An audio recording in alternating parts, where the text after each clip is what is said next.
السلام عليكم ورحمة الله. لعل مستوى التهديد الإرهابي في اسكتلندا اليوم يرتفع ارتفاعا حادا، ما قد يعني أن ثمة هجوما بات وشيكا مع ازدياد أعداد المتطرفين الأوروبيين في صفوف تنظيم داعش وإخوته، بيد أن خطوات حثيثة وثابتة تواجه بحزم هذه المساعي. مع رئيس اتحاد الشباب المسلم في المملكة المتحدة الشيخ ريحان من الداخل، معكم زينب الصفار، تابعونا.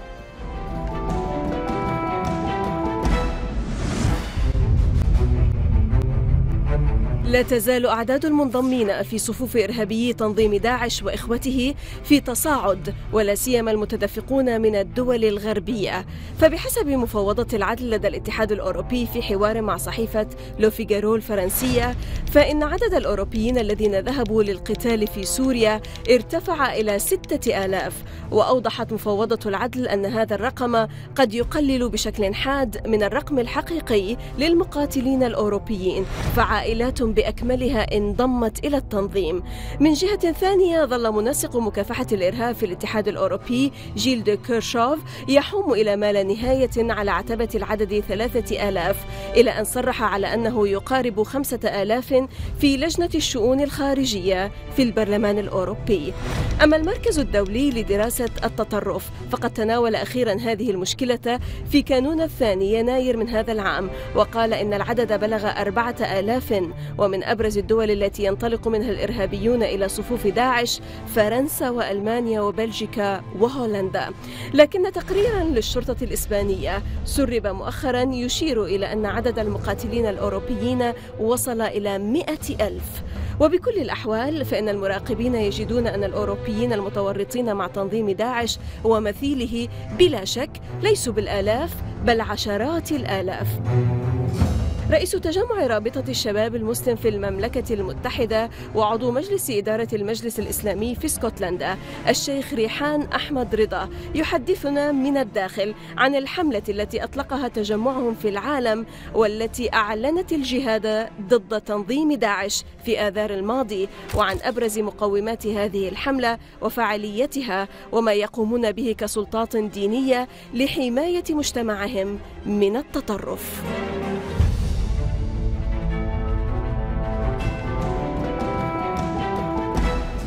Sheikh Rehan Raza, President of Muslim Youth League in the UK and board member of the Muslim Council of Scotland, welcome to Dakhel or from the inside, sir. Thank you very much. Assalamu alaikum wa rahmatullahi wa barakatuh. Wa alaikum salam. You're most welcome, sir. Please, Sheikh, can you tell us a bit about the Muslim Youth League? What is this umbrella group? Muslim Youth League UK is a branch organization of Minhajul Quran International, which is a global organization. It's based in Pakistan, and it has presence over 90 different countries. And the Youth League, Muslim Youth League UK, is a branch which is based in the UK that works for the betterment of the youth, to inform them of the true teachings of Islam, which have unfortunately been hijacked by a handful of people.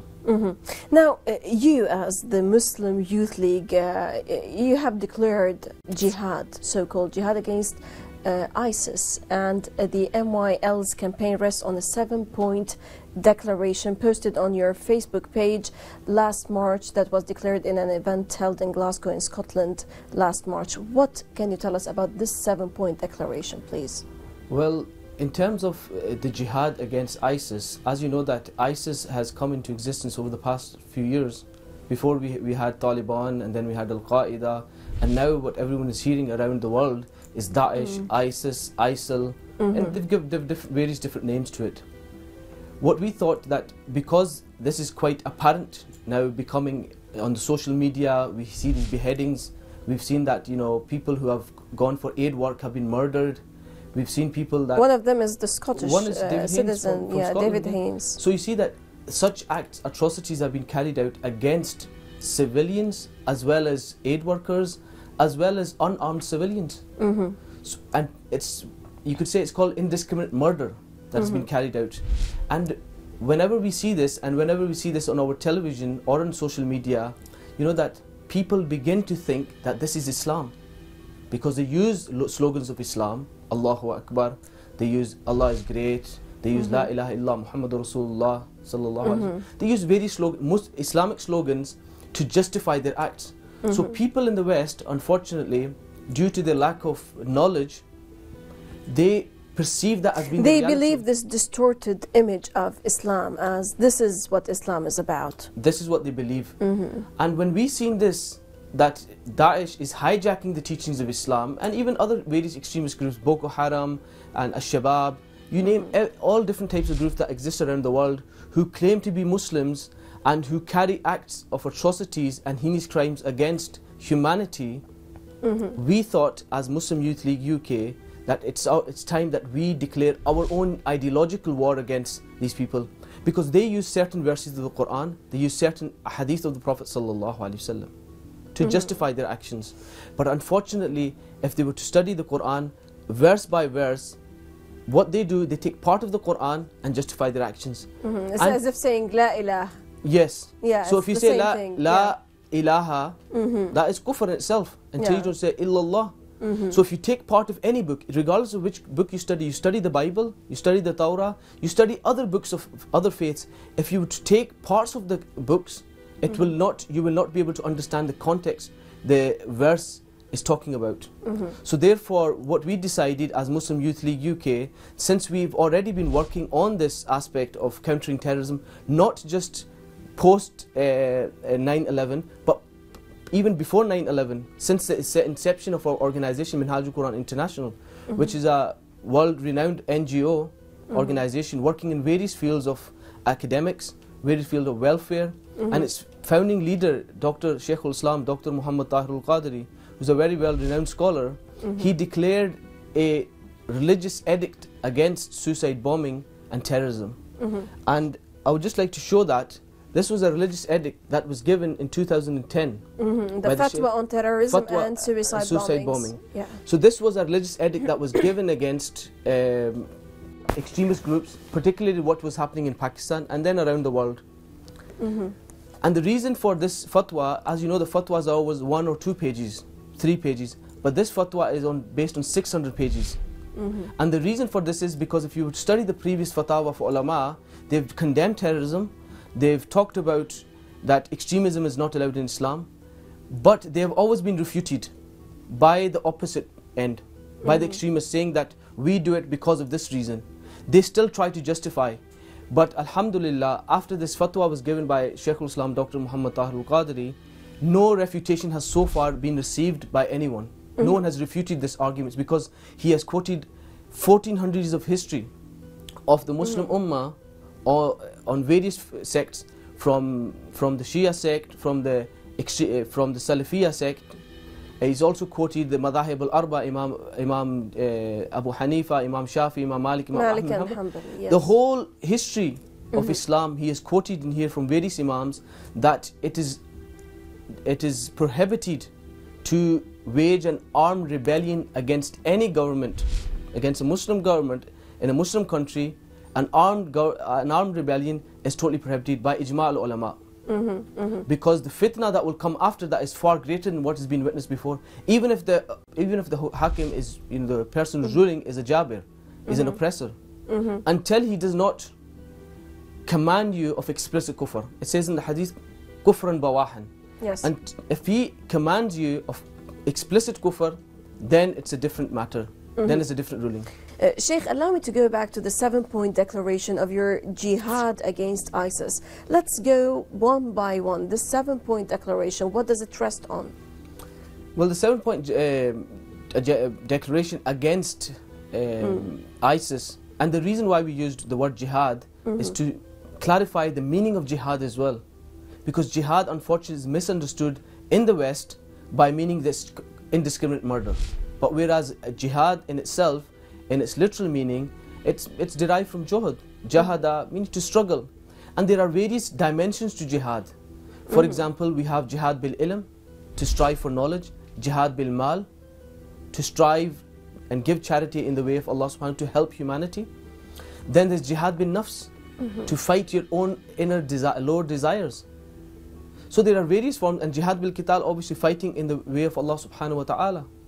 So there are various forms, but unfortunately it has been restricted by Muslims as well as the West understand it to be just fighting in a battlefield. So what we thought, we said that we will launch our jihad, an ideological war, because they use verses of the Quran. So therefore we thought if we wage an ideological war based on constitutional and theological arguments and religious arguments, we can refute their agenda. But obviously, as Muslim Youth League UK, it's not in our capacity, within our limited resources, to actually wage a jihad in terms of ideology. We need everyone to come on board. This was, you could say, a stepping stone. So are you coordinating your efforts, for example, with other groups, other NGOs, other countries in this sense? Well, what we are trying to do is get everyone on board on this matter. And what we are doing now at the moment is we've done some certain lectures online as well. We've started a Facebook campaign and Twitter, because obviously, as you know, the online radicalization is one of the major issues faced in the West and even in the Muslim countries. We're going to talk about this recruitment that is going on online. Coming back to the 7-point agenda, yes, please. First of all, if you study the 7-point, it says the first, what we state is we declare their killing of human beings, whether Muslim or non-Muslim, to be un-Islamic. Now, this in itself is self-explanatory, because Muslims and even the Quran, the Sunnah of the Prophet ﷺ teaches to protect human life. So therefore, those people who carry out acts of terrorism in the name of Islam, they are, in reality, they are negating the teachings of the Quran and the Sunnah. And I don't want to go into too much details because it's understood. Go through but just one point I want to give here, just to make people understand that Prophet ﷺ defined a Muslim. He gave a definition of a Muslim by saying, Al-Muslimu man salima an-nasu min lisanihi wa yadihi. That a Muslim is he from whose hand and tongue other people remain safe from. In other words, he is a source, an embodiment of peace, love and harmony. So anyone who goes against this definition is not a true representative of Islam or Muslims. Yes, number two. Number two, supporters of these groups have deviated from the teachings of Prophet Muhammad sallallahu alaihi wasallam and the Quran. What we believe that it's not only Daesh, there are people who sympathize with them as well. And the Prophet sallallahu alaihi wasallam said that even anyone who supports them with even a kalima wahida, he will be held responsible on the Day of Judgment. So their sympathizers are also a problem that we are trying to address as well. Yes. Number three, the emergence of terrorists who use the name of Islam to justify their atrocious activities was prophesied by Holy Prophet sallallahu alaihi wasallam, and he declared them being as out of the ambit of Islam. Now just here I would like to mention some attributes which the Prophet sallallahu alaihi wasallam mentioned, which is a description of Daesh, which is the description of Boko Haram, which is the description of Taliban. The Prophet ﷺ informed his ummah that there will be people of such nature that will come in future. And I don't want to go, I just want to mention some attributes. One of the things Prophet ﷺ said, and this is from different parts of the hadith that have been taken, and he said, Ahdathul Asnan, that there will be young people. Sufaha'ul Ahlam, they will be brainwashed. They will be brainwashed by their mentors. Kathul Lahya, that they will have big beards, unkempt beards, scruffy. And you see that people, the Daesh people, they all look the same. They all have the same and appearance. The attributes I'm mentioning here, you will see that it will apply on those people at the moment. Mushammal Izar, that their cloth will be above their ankles. True. He said, يَخْرُجُ النَّاسُ مِنْ قِبَلِ الْمَشْرِقِ, that they will come from the east. And the Prophet ﷺ said, لا يزالون يخرجون حتى يخرج آخرهم مع المسيح الدجال. That they will finally go and meet Dajjal. The Antichrist, yes. Antichrist. So these people have got nothing to do with Islam. And then obviously Prophet ﷺ said, لا يجاوز إيمانهم حناجرهم, that they will say La ilaha, but La ilaha illallah Muhammad Rasulullah, but the iman will have no impact on their hearts. And يتعمقون ويتشددون في الدين, that they will be extremists in religious matters. Not only extremists in the religious matters, but also in their behavior. Their demeanor is something very extreme, very radicalized. The way that, you know, they are totally against everything which represents the other to them. Yes, I'm just going to come to that. The Prophet ﷺ also said, "Yusi'un al-fi'l," that they will be extremely oppressive and they will be bloodthirsty. That these people will be people who have no heart. They will be humans, but their hearts will be far worse than animals. And this is not an attribute which is that of Muslims or Islam. Obviously, as I mentioned earlier on, the hadith, al-Muslim man salim al-nas min lisani wa yadi, that explains who a Muslim is. True. Now, allow us, Sheikh, to stop now for a short break, and then afterwards we're going to go back into the other points that that are part of your declaration, MYL declaration, but after the break. إذا فاصل قصير ونعود، لا تذهبوا بعيدا.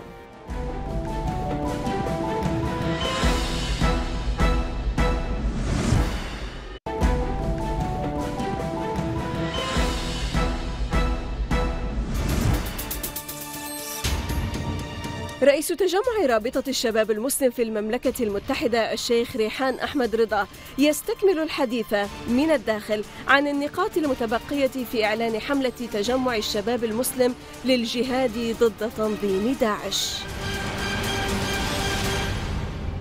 And number 4 is that we challenge ISIS and similar groups and their supporters ideologically, intellectually. Because, as I mentioned, that they use arguments from the Quran to justify their atrocities and from the hadith of Prophet ﷺ, and this is the ideological document which we are using against ISIS. Because in this, when they will question us on anything to try to justify their actions, we've got a document here that has been compiled to actually address issues of extremism as well as terrorism. The point number 5 is that we also reject all generalized Islamophobic labeling of Muslims as extremists or terrorists by the media, politicians and the general public. This is also a responsibility of the Western people as well, that they should be careful of labeling Muslims as terrorists. Because what they do, when we see on TV channels, on social media, that Islam is always connected with terrorism. They use the word Muslim terrorist, Islamic extremism. So therefore, this also has to stop. Since you mentioned this subject, this wave of fanaticism towards Islam and the Islamophobic backlash across the UK, what are you in your capacity doing? I mean, not just through this declaration, but I need concrete steps doing in order to clear this distorted and tarnished image of Islam. Muslim Council Scotland is an umbrella organisation that represents mosques as well as various other organisations of Muslim community. Now what we are doing as Muslim Council Scotland is that we are liaising with the government, and when we liaise with the government we raise issues that are concern of Muslims as general. We take that as a representative of Muslims in Scotland to the government and communicate those concerns to the government, and then when we get an answer we relay that information to our own people in the community. What we are doing in terms of Muslim Council Scotland, this year, at the start of this year, we launched a campaign, an awareness campaign for our imams as well as the mosque committee members and other organisations. What does that entail? We are working closely with Police Scotland, who is also in supporting this events. The first event we did was in... So the police and the government are very much aware of your events, and they are coordinating also their efforts with you in order to counter this radicalization of the youth, for example, in Scotland and across the UK. Yes, of course, our Scottish government is very cooperative in terms of issues concerning Muslims. And also the police is very cooperative in this matter. But you know, according to reports and according to observers, those people who are recruited are not necessarily religious people, are not necessarily people who attend the mosque, are not necessarily people who liaise with others. You know, so how difficult is it, how challenging is it for you and for the police and for everyone who monitors the issue of radicalization and terrorism to lay your hands on them, to capture them? Well, in terms of... to try and to thwart and deter their actions, for example, especially in recruitment? In terms of recruitment, as you will know, that most of the recruitment that takes place is taking place online. So online radicalization is something that we said to the government that it's not in our capacity to address. But you devised a strategy to face this online recruitment. Yeah, we're doing something in our own capacity. For example, we did the destroying or dismantling the ideology of the Kharjis, the modern day terrorists. This was the title of one of the lectures I delivered online to talk about who the Kharjis were, the Khawarij who actually waged war against Sayyidina Ali radiallahu ta'ala anhu. What were their attributes, what were their way of thinking, what was their ideology, what was their theology. And we refuted those arguments in the light of Quran and Sunnah. And the modern day Kharjis are Daesh, Taliban, Boko Haram, Al-Shabab. All these people fall under the same category. So that is something we've done online. Also, we've launched a... Through Twitter, you did something. Through Twitter, we launched a campaign. And we're always using the hashtag Jihad against ISIS, and we're quoting various verses of the Quran, various sayings of the scholars, various hadith of the Prophet ﷺ to inform the public as Muslims as well as non-Muslims. And we've been getting a very, very good response through our Facebook, through our Twitter accounts. But that's something that limited capacity we have, because most of the people who work for Muslim youth, or everyone, even myself, I'm a voluntary worker. Right. So we're all voluntary workers. People are still in education in their own professional sectors working. True, true. Now, can we go back to the two other points in your declaration, please? Yes. I think we were number 6. Number 6 was we asked Muslims from all walks of life, regardless of the school of thought they belong to stand united against extremists who have hijacked the true teachings of Islam. And one of the things I would like to share here is that after we launched a jihad against ISIS, and we tweeted it, and it was covered by The Independent, it was covered by Huffington Post, and it was covered by various other newspapers, and we also received some media interviews as well. After that, one of the organizations in England, it's known as Sufa Foundation, who was following us on Twitter, they gathered 130 ulama, and they declared, they condemned the acts of ISIS and extremist organizations. So this was our jihad against ISIS was an inspiration for other people to take this forward as well. Because this is not something as a responsibility of Minhajul Quran or Muslim Youth League UK or MCS only. It's a collective duty of each and every individual Muslim to actually convey the true teachings of Islam. Because the Prophet ﷺ said, "Ballighu anni walau ayah," convey from me even if it's a single verse. True. Now the last point, please, if I may, quickly. The last point is we call upon scholars and community leaders to raise a united and unwavering voice against extremism. That there should be no ifs and no buts. Allow me now to go to something very important. In Scotland, the director of Europol said, quote, "The current threat level from terrorism is said to be severe, meaning an attack is highly likely." What are the Muslim leaders, what are you as Muslim leaders and authorities and as board member of the MCS doing to protect the community in Scotland from becoming radicalized? As Muslim Council Scotland, we have 8 board members and we cover the whole of Scotland, so it becomes very difficult, and we're all voluntary workers. What we do, or what we've done so far, is gather the imams and the organizations from various parts of Scotland and inform them of the threat level and train them. For example, we did the extremism and radicalization workshop in Minhajul Quran International. So what we're doing, we're arranging these seminars with the support of Police Scotland, so that people become aware, organized, and they go back and they also address those issues with their own Not only across the UK, but also abroad. You're working and coordinating your efforts with others abroad in this sense. In terms of Muslim Council Scotland, no. In terms of Muslim Youth League UK, yes, we are.